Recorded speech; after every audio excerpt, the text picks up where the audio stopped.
ಇವಾಗ ನನಗೆ ಅವಾಗ ಹಿಂಗಿಲ್ಲ ಇವಾಗಲೂ ಹಾಗೆ ಇದೆ ಅಂತ ಅನಿಸುತ್ತೆ. ಯಾಕಂದರೆ ನಾನೆಲ್ಲೂ ಹೊರಗಡೆನೇ ಬಂದಿಲ್ಲ, ಇನ್ನೂ ಹೊರಗೆ ಹೋಗೇ ಇಲ್ಲ, ಮನೆಯಲ್ಲೇ ಇದೆ. ಆಚೆ ಕಡೆ ಟಾಕ್ ಲೇಟ್ ಆಗಿದೆ ಅಂದರೆ ನನಗೆ ಯಾವುದೇ ಭ್ರಮೆ ಇಲ್ಲ. ಇದು ಏನೇ ಒಂದು ಜನರಿಗೆ ಬಂದು ಅದು ಟೈಮಿಂಗ್ ಅಂತ ಅನಿಸುತ್ತೆ, ಸೀಸನಲ್ ಅಂತ ಅನಿಸುತ್ತೆ. ಅದು ನಾವು ಹೇಗೆ ತೊಗೊಂಡು ಹೋಗ್ತೀವಿ ಅದ್ರ ಮೇಲಿರುತ್ತೆ.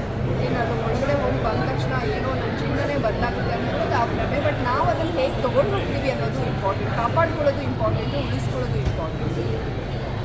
ನಿಮ್ಮ ಮತ್ತು ಅಶ್ವಿನಿ ಮೇಡಮ್ ಫ್ರೆಂಡ್ಶಿಪ್ ಅವ್ರು ನಿಮ್ಮ ಹೇರ್ದು ಇದು ಇಟ್ಕೊಂಡಿದ್ರು.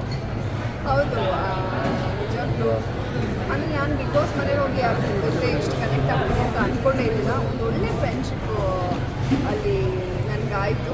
ತುಂಬ ಒಳ್ಳೆ ಕ್ಷಣಗಳನ್ನ ಕಳೆದಿವಿ, ತುಂಬ ಗಾಸಿಪ್ ಮಾಡಿದ್ದೀವಿ ಎಲ್ಲದಕ್ಕಿಂತ ಜಾಸ್ತಿ. ಅದೇ ನಾನು ಹೇಳಿದಾಗೆ ತುಂಬ ಚಿಕ್ಕ ಹುಡುಗಿರು ಆಗ್ಬಿಟ್ಟಿದ್ವಿ ನಾವಲ್ಲಿ. ತರಲೆ, ತಮಾಷೆ, ಜಗಳ, ಟಾಸ್ಕು, ಇನ್ನೊಂದ್ರ ಬಗ್ಗೆ ಮಾತಾಡೋದು. ಅದು ಆಚೆ ಕಡೆ ಬಂದಾಗ ಇದೆಲ್ಲ ಟ್ರೋಲ್ ಆಗಿದೆ, ನಮ್ಗೆ ಗೊತ್ತಾಗ್ತಾ ಇರಲಿಲ್ಲ, ಸುಮ್ಮನೆ ಮಾತಾಡ್ತಾ ಇರ್ತೀವಿ.